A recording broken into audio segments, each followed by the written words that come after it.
एक नई तहकीक में साबित हुआ है कि जो ख़वातीन ज़िंदगी को मुस्बत लेती हैं और मायूसी से बचकर हमेशा पुरुम्मीद रहती हैं वो तवील उम्र पाती हैं। ज़िंदगी जहद मुसलसल का नाम है और हमारे मज़हब में भी मायूसी को कुफ्र से ताबीर किया जाता है, जिसका मतलब है कि हालात कैसे भी इंसान मायूस ना हो। अब अमेरिका में होने वाली तहकीक में भी मायूसी के मनफी और पुरुम्मीद रहने के हवाले से हौसला अफजा नताइज सामने आए हैं।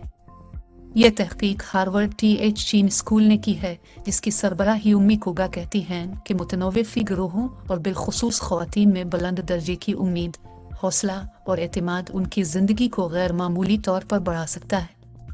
अगरचे इससे कबल नाउम्मीदी के कई मनफी असरात पर तहकीक होती रही थी, लेकिन अब मालूम हुआ है कि मुस्बत तज़्न-फ़िक्र मसलन अच्छी उम्मीद से तंदुरुस्ती और लंबी उम्र के रास्ते खुलते हैं और बुजुर्ग भी अच्छी सेहत पाते हैं।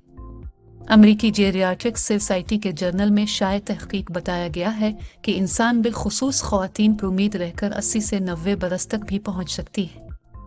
इस ज़िम्न में 1993 से 1998 तक 1,59,000 से ज़ायद ख़वातीन को भर्ती किया गया और मुख्तलिफ सवालामों से 26 बरस तक उनका जायज़ा लिया गया।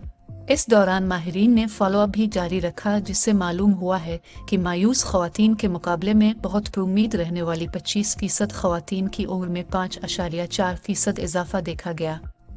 तहकीक में बताया गया है कि ज़ेर तहकीक ख़वातीन में से पुरुम्मीद रहने वाली 10% ख़वातीन की उम्र 90 बरस तक देखी गई और यह मुस्बत रुझान हर रंग और नस्ल की ख़वातीन में नुमाया था। ताहम माहिरीन ने इसमें ग़िज़ाई सरगर्मियों, डिप्रेशन, तज़्न ज़िंदगी, वर्जिश और अमराज को भी शामिल किया है।